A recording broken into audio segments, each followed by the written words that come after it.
Yeah, we're doing that Easter dress, Bunny Peter Rabbit Easter dress pink thing. Now, so we've got our basic bodice blocks, bringing these out every time, don't I? We're just going to trace around them, and we're also going to trace out the darts because we're going to add a bit more tailoring, a bit more shaping, not as drapey and flowy as the elf dress thing that I did. So a little bit more work in a way, a bit more precision, but honestly not that bad. Have I completely planned out the design? No, I haven't. I've got a vague idea in my head, as I normally do. So I don't even know what it's going to look like yet. So this is going to be interesting. Currently, I'm cutting 2 of the sleeves. I'm going to cut two of each of these. I'm just going to do a full lining. I just find that the easiest thing to sew, and it feels the nicest and the most luxurious because you're using all of that fabric. I'm probably going to line it in the same fabric because I think I bought too much. So this Peter Rabbit fabric, it comes in batches of 2 meters. You have to buy them pre-cut into 2 meters, which is a little bit annoying. So I bought 3 sets, so I've got 6 meters, and honestly, you can make the dress, I think, in 4, but I wasn't sure about the sleeves and how voluminous they were going to be, so I ended up buying 6 because you couldn't buy 5. So I have so much fabric, so I'm just going to also line it in the same fabric, because why not? I've just noticed a printing error on the fabric. That's not... I thought that was a piece of thread. It's not. That's just a printing error. I don't think it's going to really affect things because the pattern's so busy, but that's a bit annoying, really. I guess that's quality control for you.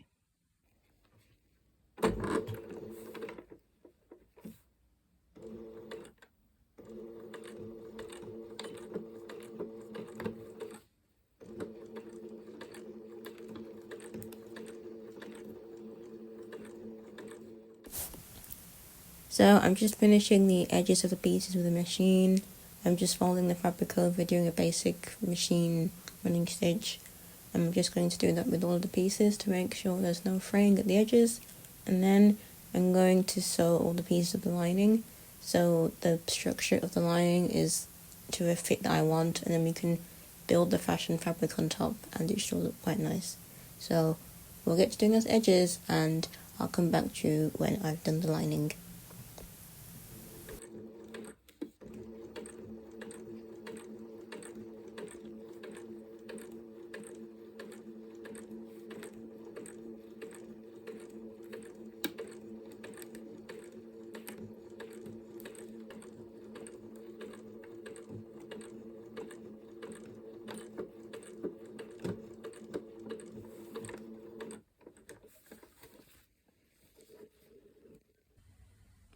So this is just the lining of the front I've just done. I think I'm going to add some structure to it, like just some zip ties or something, because with the previous dress I made, it does look nice, but I think the bodice looks a little bit too unstructured and it makes it look a little bit too messy. So I just want to add a bit more structure to the front.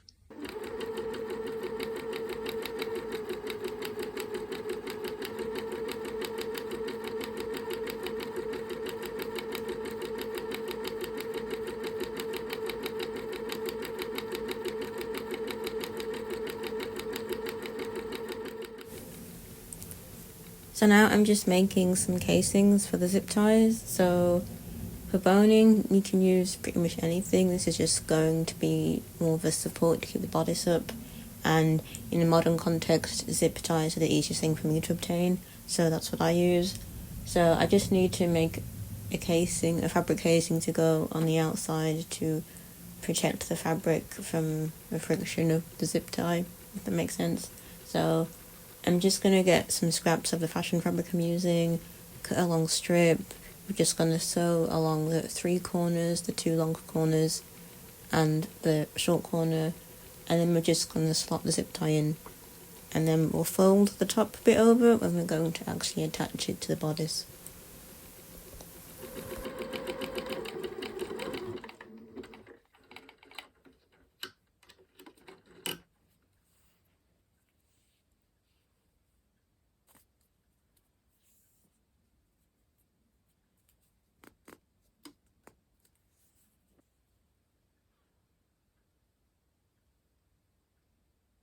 I'm just going to hand sew these, just a little pretty rough zigzag kind of stitch. It'd be quite similar to stitching you'll see in things like Victorian Edwardian dresses when you look on the inside and you see the boning. A lot of the boning, at least in the patterns I've seen, actually faces you. It's not hidden in between any layers or anything. So I'm just going to hand sew like that.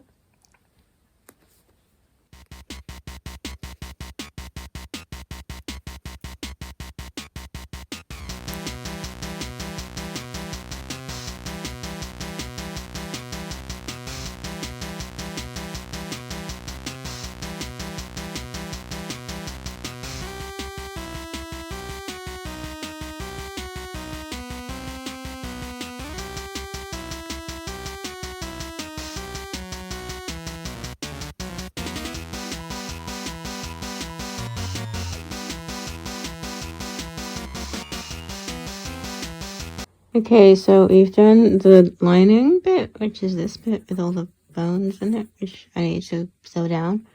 I haven't finished that yet. And we've got the front bit, which you'll see when the dress is finished. So I've just sewn some cotton lace that I had in it. So the neck bit is just a nice decorative thing. I've just pleated it and sewn it with like a running back stitch. And I've sewn this in a V shape and done a running back stitch.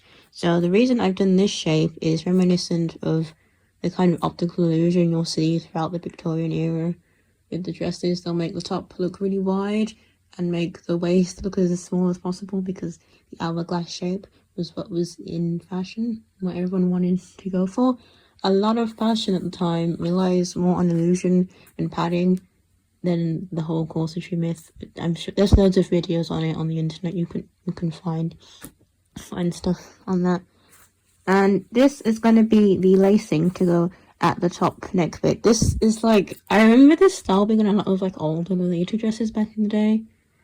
Maybe, is it the 2010s era I'm thinking of? But essentially they just crisscross around the neck. Like, I'll just show you really crudely. Like that. So they're going to start off like this. You just have a piece of fabric and you fold it inside out and you'll sew along this edge. And well, I haven't finished pulling it through, but you'll pull it through and it'll look more like that. So yeah, let's get back to doing the sewing.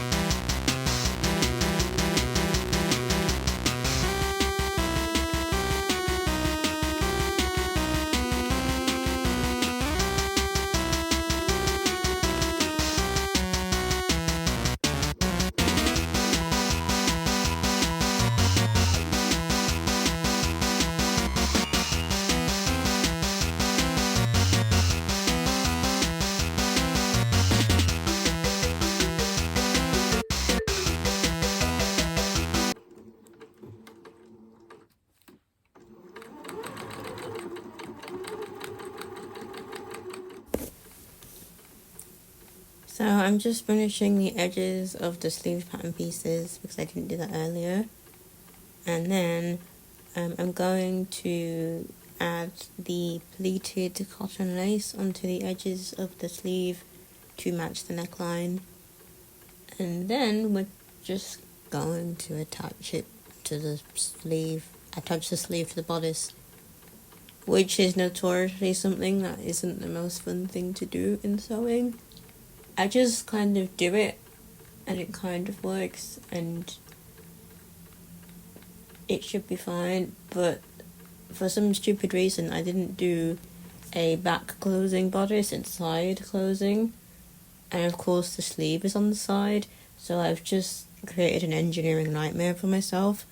So I'm actually more concerned about how I'm going to create some interesting sets of closures to solve that problem I just made for myself for no reason at all.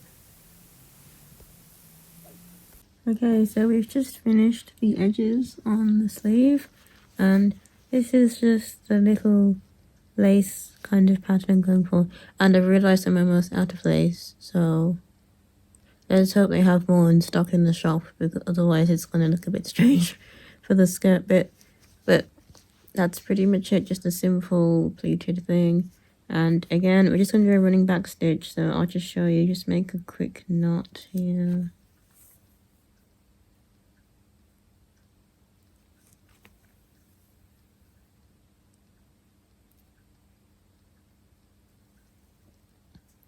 I'm just going to do 3 running stitches, like that. Oh, it's a bit tough. Right.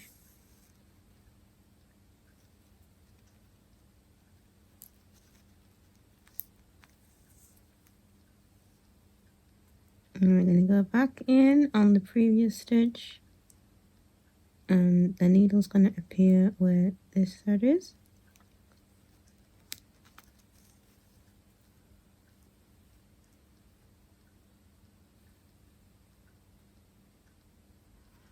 Yeah, and I'll just keep doing that until the end, and it's going to be exactly the same on either sleeve. So I'm just going to show you how I've pinned the sleeve on. It's just a simple, I've gathered the front bit here with just pleating, and it will give a little bit of volume, but it's just pretty much how a sleeve is saying. So I just need to sew that up, and I need to sew all these bits of the lining and the front bit of the fabric.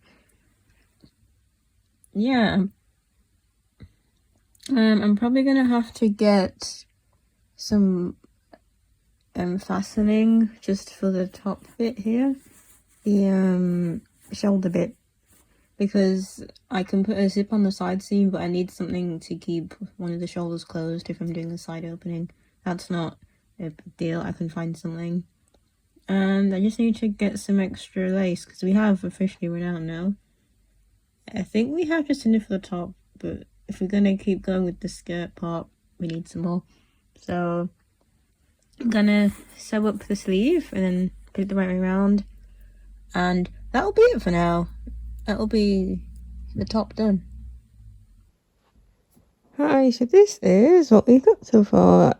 So we need to add some fastenings on, and you can see one side of the sleeve isn't done properly because that's where the fastenings are going to be. But for now we're done, so I'll see you in the next part when I make the skirt. Okay, bye!